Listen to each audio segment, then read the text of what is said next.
네, 청년 대국민 소통장 청국장 37회를 지금부터 시작합니다. 되게 신나신 것 같아요. 이번 주는 발랄하게. 머리 하셨나요? 예, 여름이라서 원래 더 짧게 자르려고 했는데 아직 뭔가 짧은 머리 하면 몸 좋은 사람들 그 이미지가 좀 저한테는 있어가지고 운동을 좀 더 하고 더 짧게 자르도록 하겠습니다. 미는 거예요, 그러면? 아예 미시죠. 그러면 시원하게. 확실히 그럴까요? 운동하는 이미지가. 그때 그 황교안 전 대표님 머리 어디서 했는지 물어보고 거기서 하세요, 그냥. 네. 그 출장으로 아예 오시더라고요. 그냥 벌써 잘라주시잖아요. 네, 여기서 한번 할까요? 이제 뭐 하고 계시나 황 대표님은? 그러니까요. 제 관심사에서 사실 좀 벗어난 사람이라서 저는 그 원내대표 나경원 씨 계속 그러니까. 매일 새노로 고침하고 있어요. 근데 나경원 전 의원 그 서울시장 나온다는 얘기가 있던데요. 아, 진짜 반갑더라고요. 너무 아, 이게 언제 내년에 나오나. 다시 볼 수 있다. 네, 지금 법률 교실 하면서 지금 또 열심히 네. 이 준비를 하고 계시잖아요. 아하. 나중에 그래서 좀 더 자유로운 몸이 됐을 때 한번 찾아가서 콘텐츠도 하려고요. 아. 캠프로 가서 안녕하세요. 이러면서. 문전박대 당하실 것 같아요. 그거 찍어야죠. 생방송 해야죠. 현피 투정할 것 같은데요. 아, 이렇게 또 저처럼 이렇게 영상 많이 다뤄주는 사람 없습니다. 이게 또 아시겠지만 또 그 정치권에서 그런 얘기 있잖아요. 부고 빼고 자기 얘기 다 좋아한다고. 얼마나 좋아하겠습니까? 제가 또 그렇습니다. 이렇게 다뤄주는데. 맞아요. 띄워주면 다 좋죠. 예, 무조건 좋죠. 좋은 겁니다. 예. 아무튼 다들 어떻게 지내셨어요? 뭐 똑같죠? 다른 좀 특별한 거 다른 있었던 분. 있으신 분. 네. 왜 웃으세요? 아, 그 독립유공자 그 아. 후손 지원 사업 때문에 그 독립유공자 후손분을 인터뷰하러 통영에 다녀왔습니다. 네. 어떠셨어요? 근데 직접 가서 인터뷰를 해보니까 저희가 별다른 정보 없이 가서 이제 말씀하시는 걸 듣고 하는데 알고 보니까 또 6.25 본인은 또 6.25 참전 용사하셨던 거예요. 그래서 와 정말 대단하다. 그리고 지금은 좀 몸도 많이 편찮으셔가지고 좀 힘드신 면도 있으신데 네, 좀 되게 감동적이고 대단하다고 그리고 생각이 됐고 그분이 90세셨어요. 그리고 그 최부근 선생님이시거든요. 그 후손분이신데 그 최부근 선생님께서는 그 돌아가실 때까지 한복만 입고 계셨대요. 절대로 이 어떤 일본에 대해서 그 굉장한 그러니까 왜냐하면 직접 고문도 당하시고 돌아가신 후에도 그 후유증도 굉장히 많이 그 돌아가시기 전까지 앓고 몸에도 그런 상처가 굉장히 많았다고 하고요. 아무튼 그 조만간 유정호 TV를 통해서 영상이 또 올라올 것 같은데 저희가 그런 생각을 해요. 뉴라이트 이걸 보시는 분들도 굉장히 답답해하시고 또 이 각하의 씨앗이라고도 불리죠. 근데 그 뉴라이트에 맞서서 저는 직접 그 현장을 다니면서 기록을 하면 팩트가 이긴다고 생각합니다. 그래서 저희 직접 그 좀 청년들하고 다니고 있는데 아무튼 나중에 또 소식 전해주시면 좋을 것 같아요. 네, 그런 분들이 있기 때문에 지금 대한민국이 있다고 봐요. 네. 그럼요. 근데 사실 그 국가 유공자 분들에 대한 대우가 조금 부족한 면이 되게 많은데 그와 달리 전 이제 이번에 돌아가신 백선엽 장군 같은 경우에는 강남에 빌딩도 있고 그걸로 송사도 있고 그렇더라고요. 그러니까 완전히 다른 삶이죠, 보면은. 근데 그 이제 교육의 정도 차이가 굉장히 많이 난다고들 하잖아요. 실제로 지금 문정부가 들어서고 나서 좀 개선된 측면도 있고 한데 그 정보를 좀 많이 접하지 못한 분들도 계시고 그리고 현재에 진행되고 있는 어떤 혜택들에 대해서도 좀 모르는 분들이 좀 많이 계시더라고요. 그래서 그런 것 좀 많이 직접적으로 알려드리는 게 있으면 좋을 것 같다고 생각이 많이 들었습니다. 맞아요. 뭐 사실 선악이 명확하진 않잖아요. 뭐 보수가 악이고 진보는 선이다 이렇게 쉽게 네. 이문법적으로 나눌 수는 없지만 우리는 그 일제 식민지라는 역사가 있었기 때문에 그 역사를 봤을 때는 우리가 그 독립운동가 분들을 기억할 때 이 부분에서만큼은 명백한 선악의 개념이 있다고 생각을 하거든요. 그래서 친일은 당연히 악이고 독립운동을 하셨던 분들은 당연히 선인데 이 부분에 대해서도 뭐 최근 보면 김구 선생님이나 이런 분들에 대해서도 좀 폄하하는 분들이 계셔서 그건 진짜 아니지 않나 이렇게 생각을 합니다. 네, 맞습니다. 그 특히 조금 있다가 자연스럽게 얘기 나오겠지만 독재 얘기 많이 하잖아요. 그 네. 자유를 위해서 어떤 분들이 싸워왔고 이거를 역사를 지금 왜곡하는 곳이 어떤 곳인지 오늘 좀 자세히 얘기를 해보고 이따가 또 2부에서는 극우 유튜버에 대한 얘기를 좀 해볼 것 같아요. 그래서 네. 아무튼 오늘도 끝까지 많은 시청 부탁드리겠습니다. 근데 원래 저 투블럭 많이 하는데 원래 하셨잖아요. 네, 원래 자주 사람들이 하는데 투블럭인 줄 모르는 게 너무 웃긴데요. 네, 왜 웃으시죠? 투블럭 하고 다니는데 평소에 그러니까요. 투블럭 하면 잘 어울릴 것 같아요. 이거. 그러니까 뭐 거기서 자란 건데 지금 제 머리가 이걸 들으시는 분들 한번 유튜브에 새날 검색해서 들어오시면 어떤 머리를 하고 있는지 보실 수 있습니다. 아무튼 그 혹시 특별한 일이 있었던 분 있으세요? 왠지 달타령님이 뭔가 있었을 것 같아요. 네, 저도 그렇게 생각합니다. 생각합니다. 무슨 일이 있었어요? 그전에 나경원 나경원 얘기를 뭐 하실 얘기 있으세요? 네, 원내대표 내년에 서울시장 시장 나간다. 내 시장을 나가시죠 그분은. 나간다는 얘기가 있더라고요. 갑자기 나경원 씨 같은 경우에는 제가 그 지금 법률 정치 교실 열고 있잖아요. 네, 제가 그렇죠. 조만간 한번 찾아갈까 생각 중입니다. 직접 문전박대. 가서 유튜브를 직접 이렇게. 가서 유튜브도 한번 해보고 아무래도 어쨌든 이야기 나오는 걸 좋아하니까 정치인들은 그쵸. 보고 띄워주면 빼고 좋죠. 예, 제 조회수 많이 찍어보도록 노력할 예정이고요. 문전박대 당하면 그 조회수 엄청 올라갈 거예요. 가서 현피를 뜨셔야죠. 이게 아마 딜레마일 것 같아요. 제가 생각을 해봤거든요. 나경원 씨 얘기 나오니까 좀 생각나는 친구가 한 명 있어요. 청소년 박찬호 그 친구가 그분 뭐 하고 있지? 지금 계속 아직도 똑같아요. 열심히, 예. 늘 그곳에 그 자리에 그리고 아하. 밤마다 방송하고 아주 참 청소년답지 않은 청소년인데 제가 생각해봤을 때 되게 골치 아플 것 같아요. 그 비서 박창원 씨가 지금 신의 한 수에 있는 그 사람이 그 막 현피 뜨자 그러고 그것 때문에 논란됐었잖아요. 근데 한번 생각을 해봤어요. 어떻게 저런 비상식적인 얘기를 할까 생각해봤는데 그게 잘했다는 건 아니지만 진짜 약올릴 것 같아요. 그쵸. 아니, 어떻게 해 이걸? 어려서 어떻게 할 수도 없고. 가만히 냅두자니 계속 뭐라고 하고 맞아. 그래서 나이 떼고 현피 뜨자까지 나온 거죠. 그러다가 대문짝만하게 아무튼 참 저쪽도 답이 없다 이 생각이 많이 듭니다. 아무튼 그 달타령님은 무슨 일이 있었다고요? 뭔가 있었던 눈빛이에요. 네. 네. 지난주에 그 독립유공자 후손을 지원하는 사업자 통영에 방문해서 그 후손분을 뵙고 인터뷰도 진행하고 왔습니다. 근데 저희가 사전에 그런 자세한 정보 없이 찾아뵀는데 직접 가가지고 이제 인터뷰를 하다 보니까 본인께서는 독립운동가의 후손이시지만 본인께서도 직접 그 6.25 참전용사신 거예요. 그래서 지금은 되게 몸이 좀 많이 불편하시고 좀 힘드신 부분도 있는데 그래서 좀 마음이 좀 많이 아프기도 하고 되게 감사하다는 생각이 많이 들더라고요.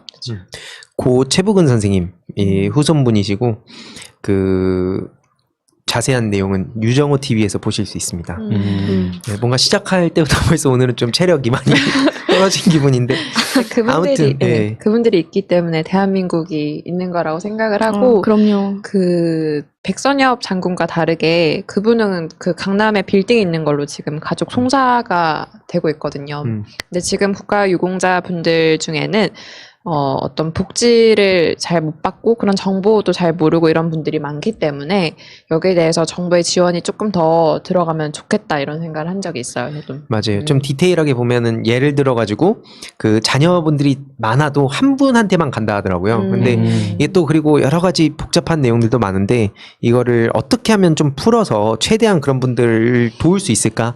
예, 민간 차원에서 국가에서는 아무래도 좀 여러 가지 쉽지 않고 시간이 오래 걸리다 보니까 예, 저희 좀 청년들이 앞장서서 그런 행보를 좀 걷게 된 거고 중간중간에 소식을 좀 전해드리도록 하겠습니다. 아무튼 그 앞서 말씀해 주셨듯이 그 분들 덕분에 오늘날 저희들이 이렇게 방송도 할 수 있고 또 그러다 보니까 뭐 황교안 나경원부터 시작해서 지금 주호영 같은 사람들도 독재다 마음껏 떠들 수 있고 뭐 조금 이따 얘기하겠지만 뭐 신발도 집어 던져도 불구속되고 뭐 결국 구속해야 된다 만다 이런 개념이 아니라 그렇게 마음껏 본인의 의사를 표현할 수 있는 자유를 지금 그 자체가 이제 자유민주주의 대한민국 아니겠습니까? 그래서 오늘 그 자유와 독재에 대한 얘기를 좀 해보고 또 그 뒤에는 극우 유튜버 예, 그들의 실체에 대해서 좀 얘기를 해보겠습니다. 네, 뭐 앞에 독재 얘기도 나왔지만 좀 주호영 원내대표 좀 다들 어떻게 보셨어요? 처음 주호영 씨가 원내대표가 됐을 때. 처음에 주호영 원내대표가 됐었을 때 기대가 컸지 않나요? 저도 약간 어찌됐든 전임자가 너무 누구요? 망쳐놨다고 하면 좀 그렇고 나경원 전 원대가 너무 강경했었잖아요. 목소리가 메시지도 너무 강하고 그리고 비호감 캐릭터도 너무 강했고 장외투쟁이며 뭐 삭발, 단식 이런 걸로 비호감 계속 별로였는데 이번 주호영 원내대표가 첫 행보가 5.18 그것 때문에 광주 내려가서 이제 사과도 하고 이런 메시지를 내는 걸 보면서 괜찮겠다. 좀 기대를 해볼 만해도 되겠다. 21대 국회도 시작됐겠다. 근데 좀 얼마 안 가서 또 미천이 드러나는구나 이런 생각을 했어요. 좀 통합당을 응원하는 입장이었나요? 그래서 이제는 좀 우리가 좀 중도의 마음을 잡을 수 있겠다 약간 이런 생각이었는데 그런 좀 건가요? 잘했으면 좋겠다. 전반적으로 국회 자체가. 그쵸. 견제를 좀 제대로 해서 좀 서로 잘 갔으면 좋겠다 이런 마음이었죠. 약간 내가 무릎을 꿇은 건 추진력을 얻기 위함이었다. 정말 그랬던 것 같아요. 5.18을 무릎 꿇고 그다음 날아가던데 지금. 네, 지금 광주로 갔을 때만 해도 정말 땅땅님 말씀해주신 것처럼 그래도 좀 뭔가 큰 기대는 하진 않았어요, 사실은. 그렇지만 그래도 말은 좀 통했으면 좋겠다. 그쵸. 이런 정도의 기대를 가졌던 것뿐이었는데 그것마저도 너무 큰 꿈이었지 않았나 지금 돌이켜보면.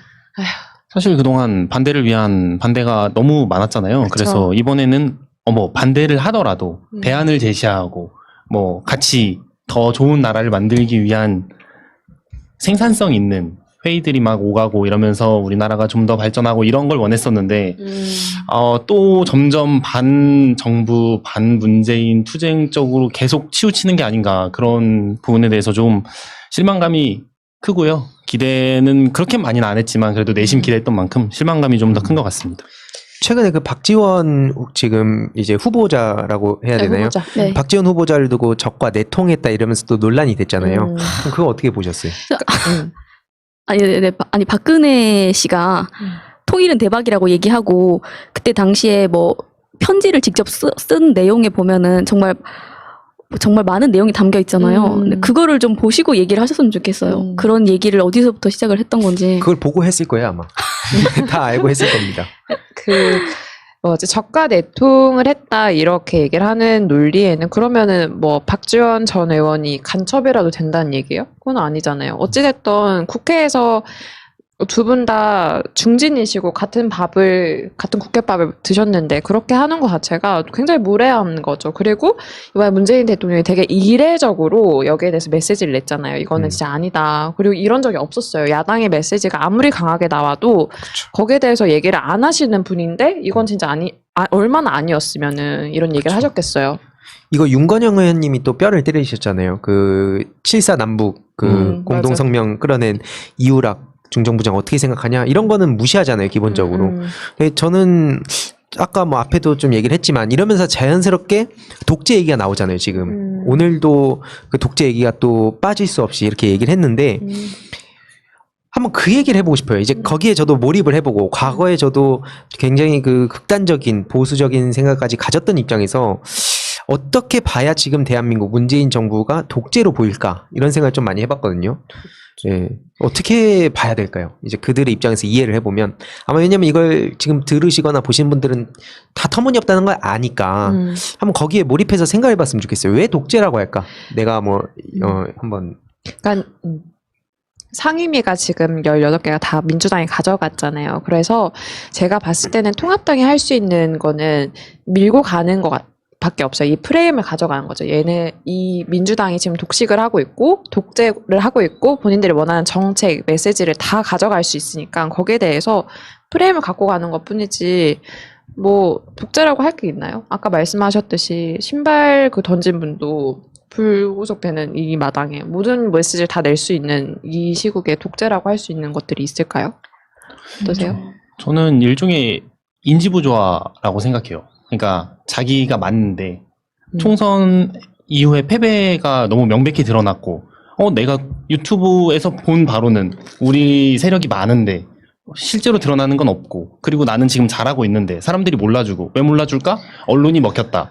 그럼 사법부는 왜 민주당을 봐줄까? 이렇게 되는 거죠. 내가 맞는데 민주당은 잘못됐는데가 일단 대전제로 깔려 있는 상황에서 그 전제에 맞춰서 모든 상황들을 끼워넣다 보니까 사법부도 먹혔고 언론도 먹혔고 계속 이렇게 가다 보니까 그래서 문정부가 독재구나 이렇게 나가는 것 같아요. 일종의 인지부조화라고 생각해요. 자기가 맞다고 생각하는 그 자의식 과잉이라고 생각합니다. 근데 독재도 독재지만 그분이 이제 처음에 원내대표를 하면서 좀 저희가 합리적인 뭐 스탠스를 좀 기대했듯이 근데 뭔가 해보려고 본인도 했을지도 모르겠어요. 근데 상임위를 이제 뭐 여야가 협의하고 하는 과정에서도 잘 안 됐죠. 그리고 이제 초선 의원들도 있는데 좀 강경한 목소리를 원하는 세력들이 있다 보니까 좀 그쪽으로 계속 가게 되지 않나. 그때 총선에서도 근데 비슷한 현상이 있었잖아요.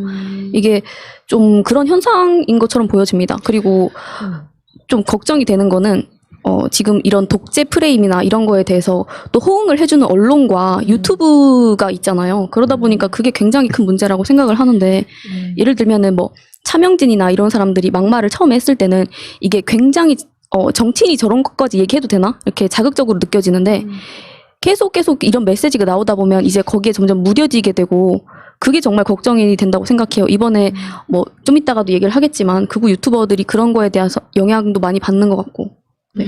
주고받고가 되니까 그렇게 하는 것 같습니다. 작년에 그 황교안 전 대표가 서울대생한테 그 질문 받았던 거 기억하세요? 민보론 얘기할 때. 그 박정희 씨가 그 사실상 그 5개년 경제계획 그 발표하면서 국가주도 성장을 원래 외쳤었던 사람이잖아요. 네. 그리고 그걸 갖다가 또 업적으로 자랑도 많이 하고 우리 막 산업화 시대다 이러면서 자랑할 때 그걸 앞장 세우고 지금 그들의 정신적 지주 아닙니까? 특히 이념적 보수들한테는. 그쵸. 근데 그거에 대해서는 찬양을 하고 지금 문재인 정부의 뭐 소득주도 성장이다. 이게 뭐 개인적으로 그 과정이나 어떤 결과가 마음에 안 들 수는 있다고 생각을 해요. 근데 그걸 가지고 뭐 국가가 조금만 그 이렇게 개입을 하려고 하면 그게 다 독재로 하는 거다. 이런 거 보면서 이 모순을 못 느끼나 이런 생각도 많이 들고 특히 박근혜 씨 같은 경우엔 그 국정교과서 논란도 있지 않았습니까? 그러니까 지금 그 국가주의 국가론을 좀 펼치는 사람들을 보면 기본적으로 이 공포 마케팅, 그러니까 이 인간의 그 기본적인 심리에 깔려 있는 거 있잖아요. 공포, 막 두려움. 그러니까 이제 국가가 좀 어떻게 의지하게 되는 국가의 강력한 힘, 강력한 지도자 그런 거에 대해서는 그 사이언스라고 하죠. 이제 한 보통은 30% 정도라고 말하는데 그분들은 아무리 설득해도 답이 없잖아요. 안 돼. 아무리 설득해도 이게 안 되는 거고 그거를 너무나 잘 아니까 계속 글로 가는 것 같아요. 특히 아까 뭐 말씀해 주셨듯이 이 분명히 새로운 변화를 추구하려는 사람도 있지만 안에서 결국에는 근데 그 지지자들 따라갈 수밖에 없고 이 말씀을 좀 왜 드렸냐면 그 답답하고 민주당이라고 저도 뭐 다 잘한다라고 생각하진 않습니다만 지지자분들이 그렇다고 해서 손을 놔버리는 순간 민주당도 뭘 할 수가 없어요. 뭐 아까 독립유공자우선도 얘기 나왔지만 뭐 친일파 파묘 저는 이 파묘라는 단어도 굉장히 좀 자극적으로 프레임을 짜는 거라고 보는데 그러니까 한마디로 그 현충원에 있는 그 좀 친일 세력들 매국 세력들을 좀 걸로 빼내자 이건데 되게 자극적으로 보도를 하면서 그 국민적인 그런 거부 반응을 일으키게 하는 근데 아무튼 저는 그런 걸 봤을 때 우리 국민들이 관심을 가지고 깨어있는 시민들이 계속 목소리를 내면 분명히 저쪽을 이길 수 있다고 생각을 하는데 저쪽에선 계속 그 무슨 이상한 그 유튜버들 몇 개 보면서 똑같은 얘기만 계속 당에다가 압박을 넣으니까 이게 계속 되풀이되지 않나 생각합니다. 이게 그 보통 총선에서 졌잖아요. 크게 패했는데 보통 경합지에서 다 지게 되거든요. 그러면 자기가 가지고 있는 지역 기반이 강한 쪽의 정치인들만 살아남고 자기가 속한 그 지역은 더 강경 노선일 확률이 높거든요. 그러다 보니까 중도를 아우르는 중도 보수가 되지 못하고 점점 더 강경한 노선을 걷게 되는 거죠. 그 자기 지지 세력들이 속해 있는 지역에서 당선된 국회의원들이 힘이 생기다 보니까 점점 더 그쪽으로 쏠려가는 것 같아요. 네, 그분이 대구시잖아요. 그래서 그 김부겸 전 의원하고 그 이게 다투는 지역이었는데 그때도 보면은 김부겸 그때 당시에 후보 측에서 이제 뭐 대권 도전 이런 얘기가 나오니까 자기도 바로 이번 총선에서 승리하면 저 역시 미래통합당 대권 후보군에 들어간다 이렇게 얘기를 하면서 그때 선거운동을 했단 말이에요. 그러니까 그 사람이 뭐 바보가 아닌 이상은 당연히 뭐 지지자들이나 뭐 자기 뭐 이해 득실을 따져가면서 메시지를 낼 텐데 지금 제대로 된 보수가 없는 상황에서 극으로 치닫기 때문에 계속 거기서도 그런 메시지가 나오지 않나 싶습니다, 진짜. 누가 봐도 그분이 대권 후보는 아니잖아요. 수영원들은 좀 약한 부분이 있죠. 근데 통합당이 한계가 뭐냐면 일단 첫 번째로 제가 생각했었어요. 막말 논란이 있잖아요. 그리고 두 번째가 강경한 우클릭. 그러니까 너무 전에 총선 패배의 원인 중에 하나가 그 콘크리트 지지층을 버리지 못하고 메시지를 우왕좌왕하다가 결국 중도층을 섭렵하지 못해서 졌다는 평가가 되게 많이 나왔었잖아요. 그리고 세 번째가 지금 이런 어떤 메시지가 갈리면서 거기서 누구를 선택해야 되는지 어떻게 해야 되는지 이걸 잘 못하고 있으니까 지금 이 단계에 있다고 봐요. 근데 통합당의 어떤 장점이라고 하면 지금 21대 국회에서 초선 의원들이 많잖아요. 그래서 그 안에서 약간의 움직임이 있는 것 같아요. 저희 구구랑 좀 손을 떼야 된다 이런 목소리도 나오고, 그리고 심지어 김무성 의원, 홍준표 전 의원, 거꾸로 말해 김무성 전 의원, 홍준표 의원, 그리고 이준석 전 최고위까지 극우 유튜버들이랑은 이렇게 거리를 좀 두자 이런 식으로 얘기는 나오고 있어요. 근데 어떻게 될지는 잘 모르겠지만, 뭐 통합당이 어떻게 앞으로 할지는 모르겠지만, 주영 원내대표가 지금 다시 한번 또 강경한 메시지를 예전처럼 낸다고 하면은 그럼 또 똑같이 20대 국회와 마찬가지로 되는 거예요. 그럼 또 다시 비호감만 얻고 당한 발전이 없는 거예요. 저는 개인적으로 그래서 극우 유튜버도 아니고 토착의구 유튜버라고 이렇게 하는 사람들이 많잖아요. 그들의 역할이 분명 빛나는 순간이 온다라고 확신을 합니다. 분명히. 이게 네. 굉장히 아이러니한 거예요. 진짜 꼴 보기도 싫고 저런 놈들이 돈을 번다. 이것도 마음에 안 들고, 뭐 통합당에서 막말하고 뭐 하는 것도 마음에 안 들고. 근데 둘이 한 편이 절대 아니에요. 특히 작년에 제가 총선기획단 들어갈 때도 일종의 변희재라는 다들 아시겠지만 그 사람도 막 저를 갑자기 옹호를 해갖고 뜻하지 않게 제가 무슨 작전 세력처럼 몰리기도 했었고, 그러니까 아주 솔직히 말하면은 이 흐름을 보면 다 자기의 이익만을 위해서 누구는 돈, 누구는 정치적인 어떤 메시지와 그러니까 이런 거를 봤을 때 지금은 같은 노선을 타는 것처럼 보이지만 저쪽 유튜버끼리도 싸우고 있잖아요. 그렇죠. 그런 거 보면은 저게 점점 더 커져갈수록 결국엔 저쪽은 뗄 수는 없을 것 같아요. 결국에는 완전히 배제를 하면은 그 유튜버들이 또 얼마나 이런 목소리를 내겠습니까? 그러니까 한동안은 되게 달콤하게 그들을 이용을 했다면, 그래 이제는 어느 순간에는 그들로 인해서 파멸하지 않을까 저는 생각합니다. 근데 이미 이용하고 파멸당하잖아요. 21대 국회에서 완전 대패했잖아요. 아직 멀었습니다. 네, 아직 멀었고. 배현진 의원님 좀 더 분발하시고 유튜버분들 좀 더 분발하시고. 그리고 통합당의 큰 문제가 진짜 제일 중요한 색깔론.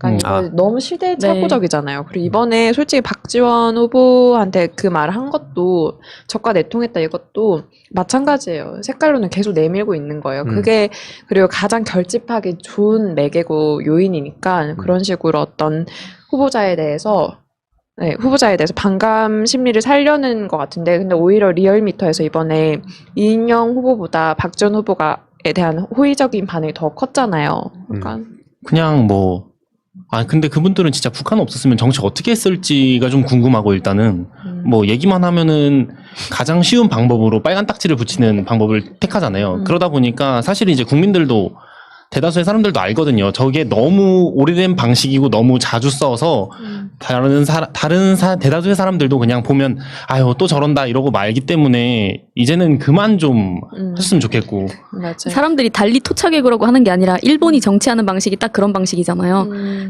되게 계속 수구 세력들이 뭔가 안 좋은 일만 있으면 북한을 계속 이때까지 건드리면서 정치적으로 살아남았는데, 그러니까 토착외구 소리를 듣는 거죠. 일본은 한국 없었으면 도대체 정치를 어떻게 했었을까 이 의문이 들고. 근데 꼭 찾아내지 않나요? 기본적으로 옛날에 홉스였나요? 네. 리바이어던 얘기 나오면서 인간의 기본적인 심리, 그러니까 아까 말씀드렸던 공포심. 그러니까 우리가 국가가 존재하는 이유는 우리 국민들을 지키기 위해서 존재한다. 그래서 이들을 지키기 위한 어떠한 수단과 방법을 동원해서라도 다 괜찮다. 물리력을 동원해서라도 라면서 정당화를 시키기도 하고. 그래서 저는 그런 거를 보면서 무조건 근데 인간의 공포, 두려움 이런 거 느낀다고 전 생각을 해요. 그래서 그걸 계속해서 민주, 평화, 통일을 가장 싫어할 수밖에 없는, 그래서 아까 사이언스 이게 해체가 안 되는 이유가 그쪽에 철저하게 그런 두려움을 갖고 살아가는 사람들도 분명히 존재를 하는 거고, 북한이 아니었더라도 또 어떻게든 공포 마케팅을 해가지고 또 그런 식으로 장사를 하지 않았을까 저는 생각합니다. 항상 공포를 이용하죠. 경제가 폭망한다. 우리나라 경제 다 죽었다. 본능이죠. 그런 식으로 사람의 되게 기본적인 욕구를 자극하면서 니네 이제 집 못 산다. 부동산 정책 나오면 최근에 김연아 위원이라고 해야 되나요? 전 의원? 김연아 전 의원 마이크 꺼지고 나서 그거 보셨죠 다들? 네. 아니, 저는 거기서도 좀 그걸 느꼈는데 분명 거기서 말했던 그 얘기는 그렇게 했다가 집값 폭망하면 어떡하려고 라는 식의 뉘앙스였거든요. 그래서 네. 이 쪽에서 대답한 거는 그런 식으로 해도 집값 단숨에 막 거품 다 꺼지고 막 이런 거 아니라 연착륙 하니까 그렇게 해도 걱정할 수준의 집값 폭락은 우려되지 않습니다 정도의 어감으로 저는 들었는데 그렇게 해명을 하셨죠. 맞아요. 예, 저는 그렇게 들었는데 그게 그러니까 전혀 맥락이 그런 맥락이 아닌 걸 가져와가지고 그렇게 공격용으로 쓰는 게 언론이 참 잘하는. 그것도 항상. 통합당이 뒤에 이걸로 해가지고 멘트 딱 따서 네. 파란색 그 만들었다고. 해가지고 진성준 해가지고 정말 아니 아까 그 주진우 라이브에서도 똑같은 얘기를 좀 하고 왔는데 기본적으로 그 찾아보니까 다주택자가 0.4%라고 하잖아요. 19년도 기준으로. 그리고 1%가 지금 종부세 그 대상인데 마치 그냥 보도만 보면 이거 나도 큰일 난 거 아니야 이런 생각을 누구나 갖게 되는 식으로 보도를 하고 있고 그렇죠. 참 이 불로소득 그리고 투기를 근절하겠다는 이 철학 물론 그 과정이 단순히 이번 문재인 정부 안에서 네. 남은 2년 안에 해결을 할 수 없다고 당연한 거잖아요 이건. 근데 그런 거 보면서 자꾸 어떻게든 딴지만 걸고 발목만 잡고 그런 언제까지 저렇게 살까? 그냥 하지 말자는 얘기거든요. 그리고 저는 그 위선이 너무 싫었던 게 뭐냐면 최저임금 인상 얘기 나왔을 때 그 가장 상대적으로 약자라고 볼 수 있는 사람들을 자기들이 지금까지 신경을 써본 적이 단 한 번도 없는 사람들을 데려와서 이 사람들이 더 피해보지 않냐라는 식으로 항상 접근하거든요. 그래서 뭐 최저임금 인상 나오면은 뭐 편의점 사장님 나오고 그리고 뭐 부동산 얘기 나오면 무슨 뭐 그렇게 하면 오히려 전세자들이 더 피해본다 막 이런 식으로 항상 그 약자라고 우리들이 생각하는 사람들을 끌고 와서 자기들이 지금까지 대변해 본 적도 없으면서 마치 그들의 어떤 대변을 해주면서 우리가 정의를 찾는 그 위선이 저는 너무 그쵸. 싫거든요. 지금까지 그런 행보를 보인 적이 없잖아요. 그러니까 또 같은 맥락인 게 보수 언론에서 그 문정부 들어오기 전에 뭐라고 했냐면 아니 다주택자가 돈이 많아서 주택이 많은 걸로 집을 많이 가지고 있는 게 뭐가 문제냐 이래놓고 지금 와서는 정부 여당 사람들이 다주택자면 그거 가지고 또 뭐라요. 그거 아니 얼마나 이중적이에요. 예. 그냥 갖다 붙이는 거죠. 맞아요. 저는 개인적으로 이제 청년들이 일단 희망을 되게 잃고 살아간다는 게 되게 가슴 아픈 거잖아요. 근데 물론 오늘날 청년들만 힘들다고 보진 않아요. 특히 뭐 과거에 독립운동 하셨던 분들, 민주화운동 하셨던 분들 각자의 그 아픔이 있는 거고 비교는 할 수 없다고 보면 주관적인 거기 때문에. 하지만 어쨌든 지금 청년들이 힘들어 하는데 아까 말씀하셨듯이 그걸 가지고 이용해서 그 다음에 본인들 실컷 수단으로 사용한 다음에 버리잖아요. 버리죠. 또. 그게 너무 마음에 안 들어요. 그리고 그 아픔을 알면서도 나 때는 말이야 이게 요즘 그래서 꼰대라고 하는 거고 저는 어찌됐든 청년들이 이 희망 그리고 꿈을 가질 수 있는 사회는 만들어야 된다. 문재인 정부만으로는 절대 할 수 없는 거고 이거는 사회가 그러니까 모든 사람들이 최선의 노력을 다한다 하더라도 현실적으로는 불가능하단 말이죠. 이 모든 사람들이 다 평화롭고 꿈과 희망을 갖고 살아가는 게 다만 많은 청년들이 이제 집을 사고 싶고 뭐 특히나 뭐 그 비트코인 같은 거 하게 되는 이유가 어떻게 보면은 내가 그냥 월급쟁이로 살아서 이대로는 나 자식도 못 키우고 살겠다. 결혼도 사치다. 이런 얘기까지 나오면서 좀 주위에 막 간물주 얘기 듣고 그리고 막 주식 대박 났다. 비트코인 대박 났다. 이런 거 들으면서 좀 허황된 꿈을 많이 갖게 되는 것 같아요. 전 그거 언론 또 그 잘못도 있다고 봅니다. 우리가 어떤 도박이라고 하잖아요. 일확천금. 그런 게 어떤 게 있냐면 중국 마카오 가면 도박이 굉장히 카지노가 잘 돼 있잖아요. 맞아요. 해보셨어요? 아니 저는 마카오를 간 적이 없지만 그래요? 저 해봤습니다. 괜찮아요. 잃었지만. 원래 뭐 재미로 하는 사람들이 있지만 네. 보통 그런 흥행하는 곳들 근데 유럽에 있는 카지노는 또 사람들이 그렇게 몰리진 않거든요.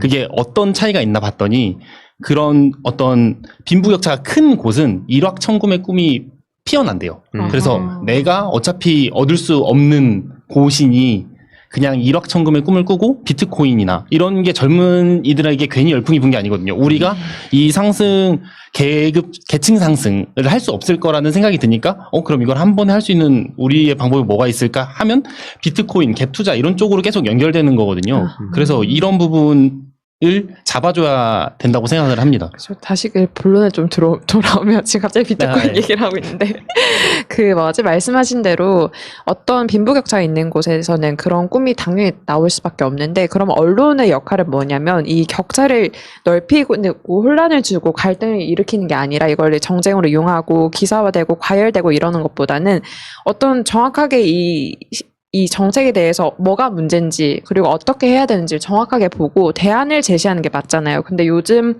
부동산 정책을 내는 기사들을 보면 그런 것보다는 진짜 까기 바빠요. 잘 모르면서.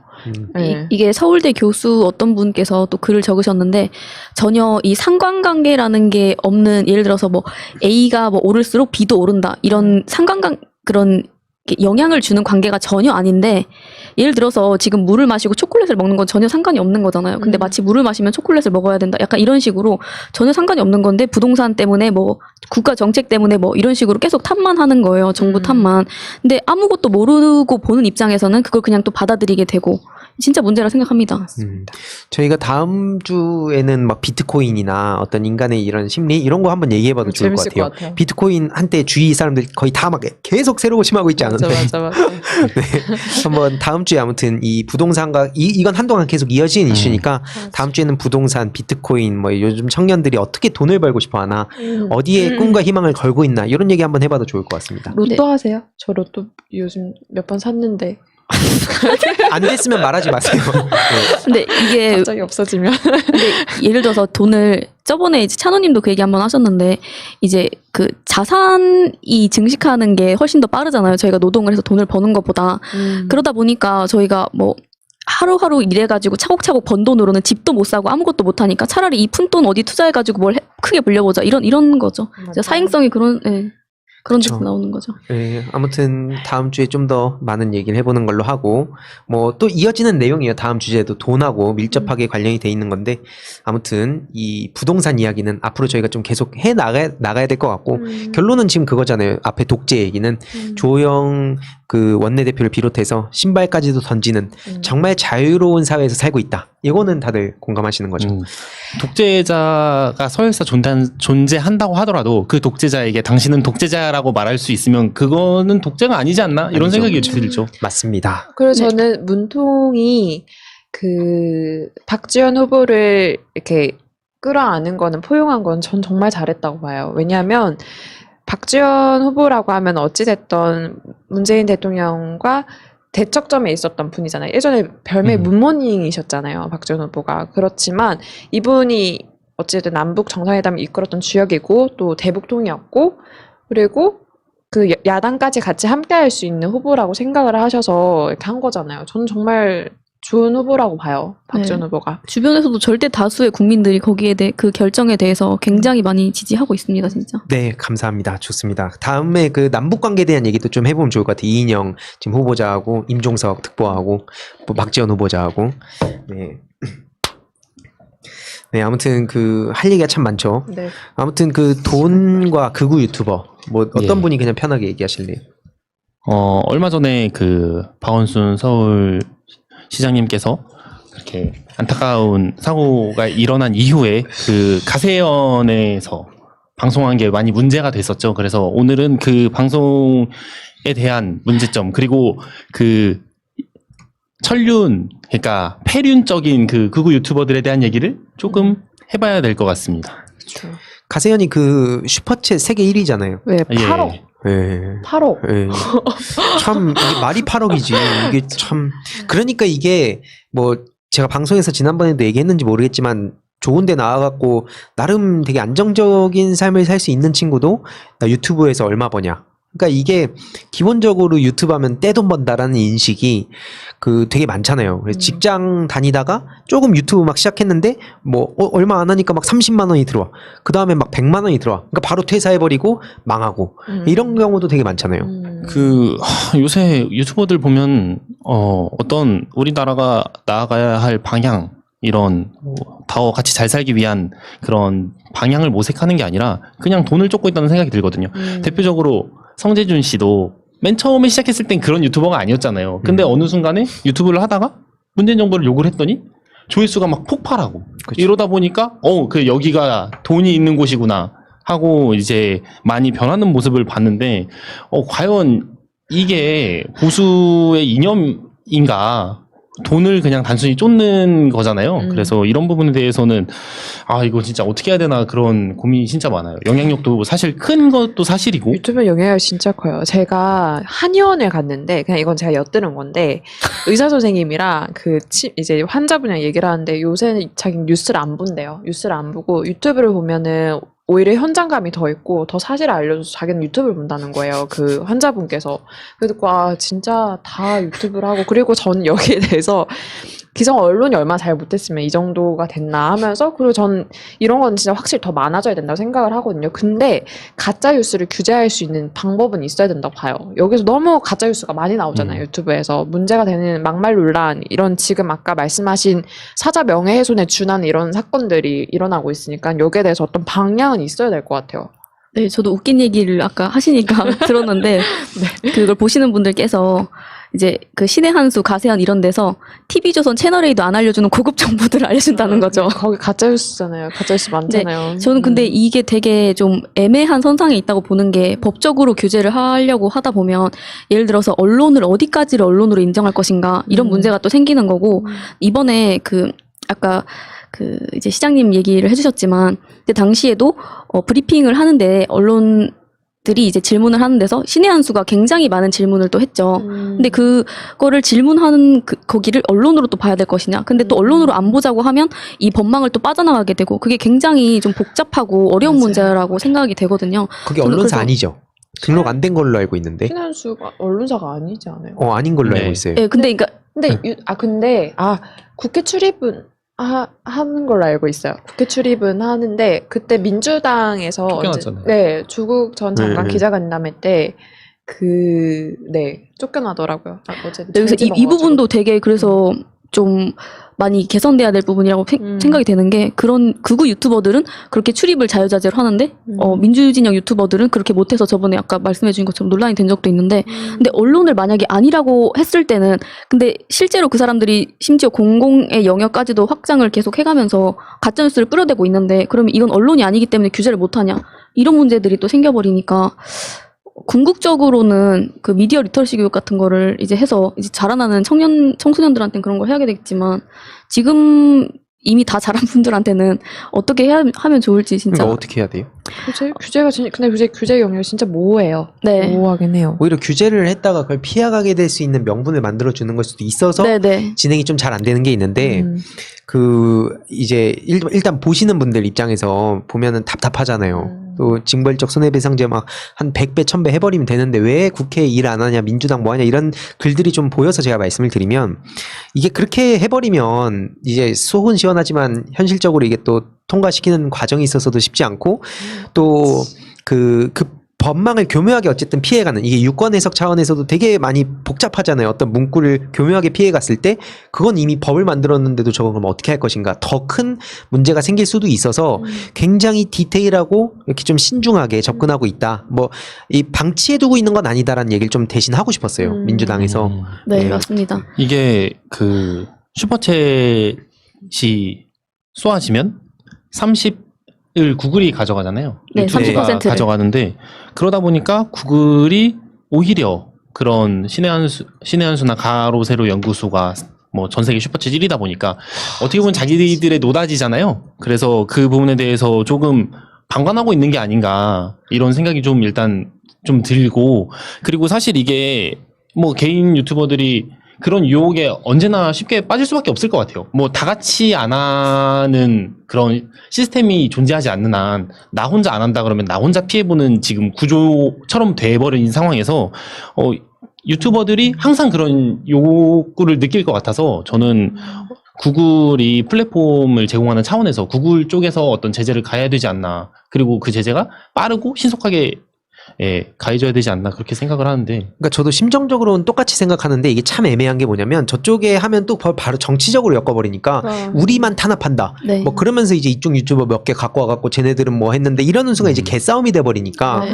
되게 복잡한 것 같아요. 그 노딱 사건이 있었죠. 그때 자기들이 노딱을 붙으니까 자기들이 탄압한다 이런 식으로 해서 얘기를 솔직히 했었잖아요. 그것도 참 이제 와서 얘기하는 거지만 이쪽도 노딱 다 받았었거든요. 근데 그때 좀 전략적으로 저희들이 그걸 얘기를 안 했는데 좀 어떤 분이 이 저쪽만 노딱 받고 뭐 어떤 댓글을 달면 된다 이것 때문에 좀 저희 유튜버들도 피해를 그때 많이 봤습니다. 실제로. 근데 어쨌든 중요한 것은 제가 저번에 듣기로는 한 이제 작년쯤에 들었던 얘기로는 구글에서도 유튜브 때문에 꽤나 골치가 아프대요. 뭐만 하면 이제 국감이라든지 계속 불려오고 이게 수익이 돈 되게 많이 버는 것 같지만 그렇지도 않대요. 이게 그 인수를 한 거잖아요, 구글에서. 근데 이거를 하고 나서도 말 굉장히 많았다고 하더라고요. 그리고 구글이 인수 안 했으면 유튜브는 진작 망했다. 이런 얘기도 많았고, 뭐 요즘 4K까지 나오는 상황에. 그러니까 아무튼 이게 진짜 쉽진 않은 것 같아요. 근데 저는 그 얘기를 해보고 싶어요. 뭐냐면, 과연 나한테 그런 기회가 왔을 때, 그러니까 뭐 정치적인 거나 뭐 이런 걸 다 떠나서 내가 만약에 8억을 벌 수 있다. 그렇게 하면 뭐 그 정도까지는 아니더라도 조금만 절제를 하면 대충 그 끝자락엔 갈 수 있는 거잖아요. 나는 뭐 내가 생각한 양심은 지키면서 예를 들어서 뭐 한 3, 4억 정도는 번다 하면 안 할 것인가. 이 부분이 있을 때 당연히 뭐 예를 들어서 저희들이 여기서는 안 한다라고 할 수 있겠지만 과연 이게 그럼 익명으로 갔을 때 어떻게 될까? 작년에 그 탈 쓰고 나오는 게 유행했잖아요. 내가 누군지도 모르고 그런 상황에서 내가 양심을 좀만 팔면 혹은 스스로 생각한 양심의 그게 다 다르니까 그런 차원에서 난 안 할까? 근데 옆에 친구는 하고 있어. 예를 들어서 이렇게 청국장 이거 하고 있는데 여긴 하고 있어. 나머지 셋이 하는데 나 혼자 안 하면 뭔가 손해보는 그런 심리. 막 또 돈도 엄청 잘 벌고 막 벤틀리 타고 다니고 그런 거 막 광고하고 막 플렉스 한다 이러면서 막 금목걸이 나오고 막 이러면 사실 혹 할 것 같아요. 그러니까 그런 상황에서 심지어 취업까지 안 돼봐요. 그러니까 그쵸. 그 심리를 이걸 왜 말씀드리냐면 저쪽에서 전략적으로 너무 잘 뽑아갔어요. 그때 돈 잘 번다는 거를 탈슨 그 유튜버들 활용해가지고 이쪽으로 오면 돈 잘 벌어. 야 너도 문재인 대통령 까. 그럼 너도 이렇게 돈 벌 수 있어라는 거를 너무나 잘하는데 개인적으로 이 민주 진영에서는 사실 그렇게 하기도 쉽지 않을 뿐더러 그럼요. 전략적인 차원에서 전 너무나 그 전략적 부재가 개인적으로 아쉽다는 생각이 많이 들었습니다. 옛날에 그 윽튜브 그 사람이 응머 맞나요? 네. 예, 그 사람이 채널이 폭파됐었잖아요. 예. 그러고 나서 지금 종편 언론사 유튜브 채널이었는데 채널인지 TV조선인지 정확히 기억이 안 나는데 거기서 그 사람을 썸네일에 걸면서 뭐 편의점 알바한다던 뭐 윽튜브 과연 뭐 이런 식으로 해서 직접 찾아갔던 그 영상이 있어요. 근데 거기 가면 막 윽튜브가 뭐 저 편의점 알바한다고 하면서 막 고급 안마 의자에 앉고 예. 그리고 막 알바하러 가야 된다 그러면서 고급 외제차 타고 이런 게 되게 여과 없이 나왔었거든요. 근데 과연 그 언론사가 우리가 유튜브에서 그런 혐오 표현이 문제가 돼서 아예 퇴출시킨 사람을 찾아가서 그 사람이 얼마나 잘 살고 있는지를 보여주는 게 과연 이게 올바른 방식인가에 대한 생각을 되게 많이 했었거든요. 이런 부분도 기존의 언론사들이 너무 그 유튜브의 조회수를 뽑아내기 위해서 이용해먹는 측면이 없잖아 있지 않나 이런 생각이 듭니다. 약간 네. 거기에 덧붙여서 거긴 정치적인 이해관계도 좀 당시에 맞았던 걸로 아, 좀 예, 기억을 해요. 그렇죠, 예. 그렇죠. 네. 네. 그거를 아까 말씀해주신 그 심리 있잖아요. 이게 나만 뭔가 뒤처지는 것 같고 내가 조금만 더 하면은 할 수 있을 것 같은데 이런 게 어떻게 보면은 뭐 규모나 뭐 양태는 좀 다르지만 되게 그 언론의 기자들과 이 유튜버들이 좀 비슷한 지점이 분명히 있어요. 그래서 저도 하다가 보면은 그 보도 경쟁, 뭐 단독, 뭐 속보 이런 걸 막 하고 싶어 하잖아요. 근데 이런 심정으로 그렇게 빨리빨리 뭘 하고 싶어 하는구나. 이런 게 어느 정도 이해가 가는 면이 진짜 있거든요. 근데 그럼에도 불구하고 지켜야 되는 선이 있다는 거는 진짜 네, 분명한 것 같습니다. 그거. 아까 뭐 이 정도의 돈을 주면은 이런 유튜브를 찍겠냐 이런 얘기를 했잖아요. 저는 그런 식으로 돈과 타협을 하고 어느 정도 합리화시키고 스스로를 그런 과정에서 사회가 어지러워진다고 생각을 해요. 그거는 진짜 악의 영역이에요. 악의 영역. 본인이 여기서 내가 지금 이거 목소리 조금 낸다고 해서 뭐가 달라져? 나는 일단 나부터 잘 살고 볼래 이렇게 하는 순간 다른 사람은 다 피해를 주는 거잖아요. 네. 제가 아까 그초그초라고 했는데 아니죠 정정을. 근데 이게 왜냐면 처음부터 8억이 아니잖아요. 분명히 처음부터 그리고 그렇게까지 극단적인 건 아니었을 텐데 이제 한 계단 한 계단 올라가고 한꺼풀 한꺼풀 올라가고 이렇게 하다 보니까 지금까지 이른 것 같거든요. 괴물이죠. 네. 저는 가세현은 솔직히 사람 아닌 것 같아요. 윤학괴죠 윤학괴. 아니 근데 뭐 다 아마 맞는 얘기라고 생각을 하는데 이런 차원으로도 볼 수 있을 것 같아요. 뭐냐면 예를 들어가지고, 그러니까 앞에 그 땅땅님이 말씀해주셨던 게, 그러니까 나만 잘 먹고 잘 살면 돼. 이거는 너무 이기적으로도 갈 수 있고, 그로 인해서 또 피해를 줄 때도 있다라고 본다면, 그럼 예를 들어서 그냥 타협을 하게 된다면, 그 직장을 다닐 때에는 그럼 어떻게 볼 것인가? 그러니까 뭐 예를 들어서 직장을 다니면서 나만 보고, 그러니까 내가 뭐 결혼하고 내 자식 키우고, 이거는 되게 일반적으로 당연한 삶인 거잖아요. 근데 만약에 유튜브에서 내가 뭐 선과 악의 개념도 보는 사람들마다 다 다르고 주관적이기 때문에 내가 생각한 어떤 그 가치를 그 정도 선을 마지노선을 정해놓고 누군가는 너무하다라고 할 수 있지만 쟤보단 나아. 뭐 예를 들어서 나는 고인 모독은 안 해. 라면서 자기만의 어떤 타협안을 만들어 놓고 그렇게 자기가 일단 돈 벌고 그 다음에 예를 들어서 다 대부분 스스로 타협하잖아요. 난 그 다음에 내가 잘 되고 도와주면 돼. 이게 기본적으로 그 낙수효과 아닙니까? 대기업 잘 키워주고 그 다음에 다른 기업들 키워주면 돼. 이런 것처럼 일단 성장부터 하고 그 다음에 내가 다른 사람들 돕든가 말든가 하지. 나도 지금 먹고 살기 힘든데 어떻게 남을 돕겠냐 해서 내가 먼저 잘 벌 거야. 난 그러면 직장 생활하면서 돈 벌긴 어려우니까 예를 들어서 유튜브를 근데 좀 하면 돈을 잘 벌 것 같아. 근데 그 아까 말했듯이 막 고인을 모독하진 않아. 그러면서 내가 어느 정도의 선을 정하고 돈을 막 번다. 이 상황에 이 사람을 욕할 수 있을까? 그러니까 저는 굉장히 복잡하더라고요, 이게. 마냥 욕할 수도 없어요. 왜냐면 그거를 직장 다니는 거가 그럼 유튜브의 차이는 무엇인가? 부터 시작해보면 계속 저도 이제 이 문제를 가지고 오래 고민을 해봤는데 선과 악의 개념으로 가더라도 사실 직장 다니면서 사회 정치에 무관심한 사람들 보더라도 되게 뭐라 하잖아요. 니만 한다 이러면서. 맞아요. 그러니까 직장 생활을 하다 보면 저도 모르게 아 그래 이거는 어쩔 수 없이 그냥 하자 이런 경우가 있어요. 근데 제가 생각했었을 때는 물론 사람은 다 다르지만 적어도 가세현 지금 이 하고 있는 행보는 이거는 어떤 선을 넘었다고 봐요. 그러니까 이게 뭐 사람마다 다 다를 수 있지만 이건 누가 봐도 사회적으로 지탄받을 만한 행위잖아요. 솔직히 뭐 기준은 다 다르겠죠. 근데 그걸 어느 정도 얼마나 지키고 가는 문제의 차이인 것 같아요. 스스로 이 선을 얼마나 내가 지키고자 하는 신념이나 가치관을 어떻게 지켜나갈 것인가의 문제인 것 같은데 뭐 하면 안 되는 인간으로서 하면 안 되는 거는 절대 하면 안 되죠. 돈을 아무리 준다고 해도. 그래요, 맞아요. 그래서 저도 뭐 그 가세현을 비롯해서 뭐 몇몇 그런 사람들이 있는데 아까 그 말씀하셨던 뭐 성재준 씨나 개인적으로 진짜 납득이 안 가요. 그 이상한 소리 하고 제 가치관하고도 안 맞고 너무 터무니없다 생각하는데 과연 그 사람은 나쁘다고 볼 수 있을까? 그러니까 내가 추구하는 가치관과 다른 점에서 비판할 점은 있겠지만 그 사람이 악한 사람이라고 할 수 있을까? 물론 그 과거에 여러 가지 만행들도 터지고 했지만 그렇다고 해서 가세현하고 비교해 보면 많이 선한 사람이라고 보거든요. 많이. 왜냐면 그 막 모르겠어요. 제가 요즘 영상 안 봐서 모르겠는데 그럴 때 이 사람이 정당화된다면 전 그게 진짜 무섭다고 생각을 해요. 개인적으로. 이건 그러면은 어느 순간 일종의 까방권을 얻게 되는 거거든요. 야, 난 가세현보단 나으니까 이 정도는 해도 돼 하면서 계속 문정부 욕하고 막 이걸 왜곡해서 비틀고 그러니까 이게 너무 어려운 문제고 이 문제가 사실 끝나지 않았죠. 그러니까 그 예전에 그 자유론인가를 보면 내가 타인을 이렇게 해하지 않는 선에서 모든 자유를 보장받아야 되는 저도 그거에 전적으로 공감하는데 그럼 피해는 어디서부터 어디까지냐? 내가 그냥 말 한마디에 그냥 상처를 받았다 그러면 그러니까 이런 식으로 철학적인 어떤 논쟁으로 가기 시작하면 결론이 안 나는 거예요. 저도. 그래서 참 이게 복잡하고 근데 중요한 것은 앞에 말씀 주셨듯이 정말 저렇게 그 고인을 모독하고 거기서 뭐 무슨 뭐 문정숙이다 그러면서 또 네. 조롱하고 이런 그런 대먹지 못한 것들 말고 뭔가 교묘하게 이런 사실을 비틀어 가지고 그 왜곡 보도를 하고 스스로도 근데 몰랐다고 한다든지 그러니까 이건 양심에 맡기는 거잖아요. 그러면 양심으로 봤을 때 되게 복잡하고 힘든 거죠. 예, 네. 이게 막 칸트 때부터 또 막 얘기 나오고 근데 그분들 몇 면을 또 보게 되면 이때까지의 그 하나하나만 보더라도 그분 개별적으로 보더라도 유튜브라는 플랫폼이 아니었더라도 어디서든지 약간 그런 행동을 하지 않았을까 싶거든요.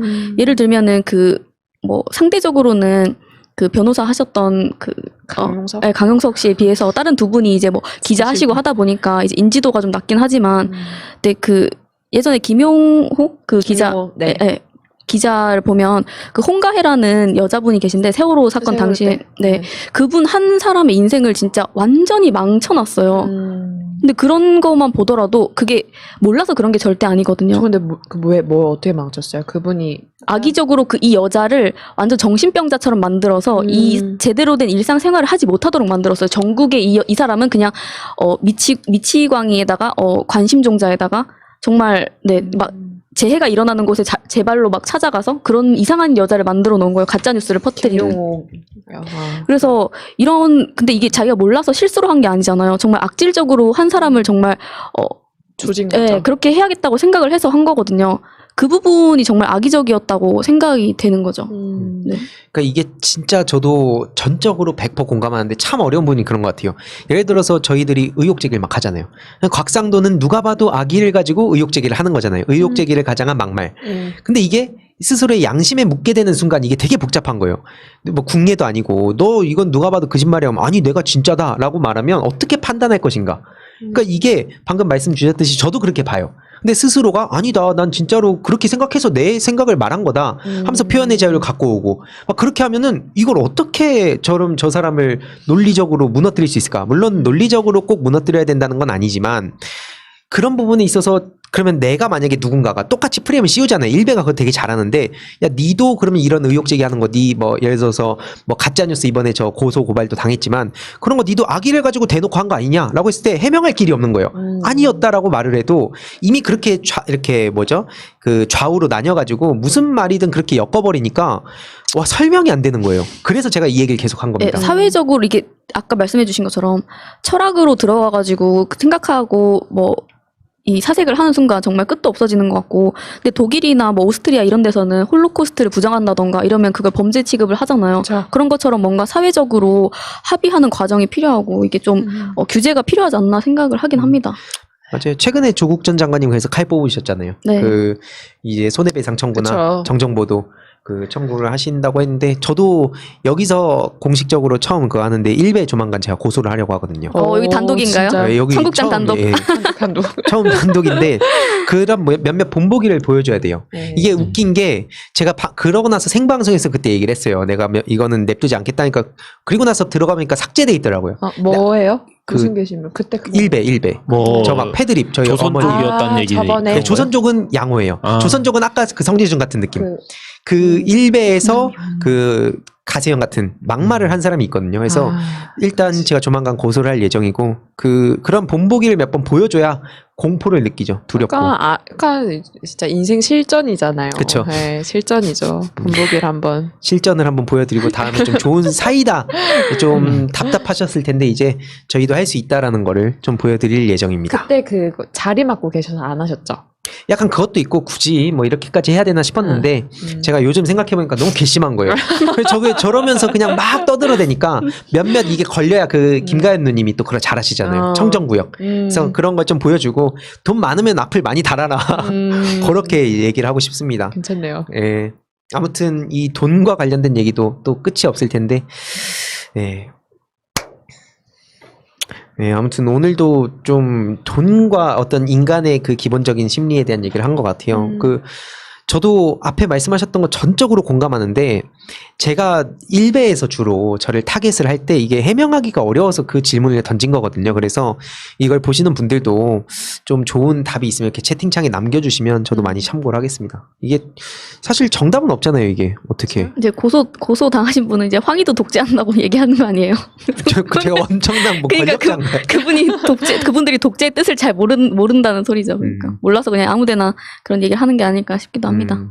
맞아요. 독재라는 것도 참 웃긴 것 같아요. 그죠?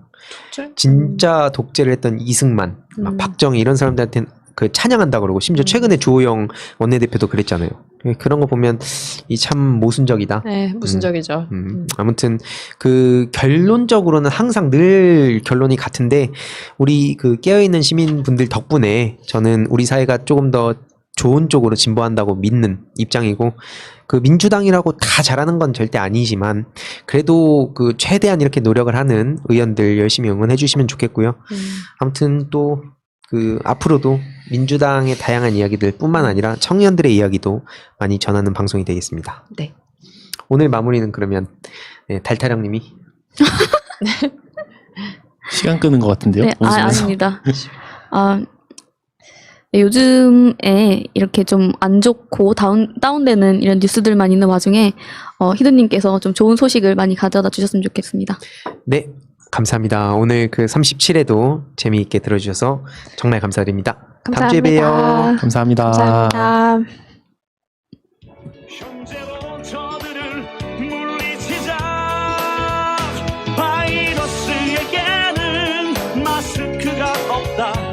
어서 가자 바이러스보다 먼저.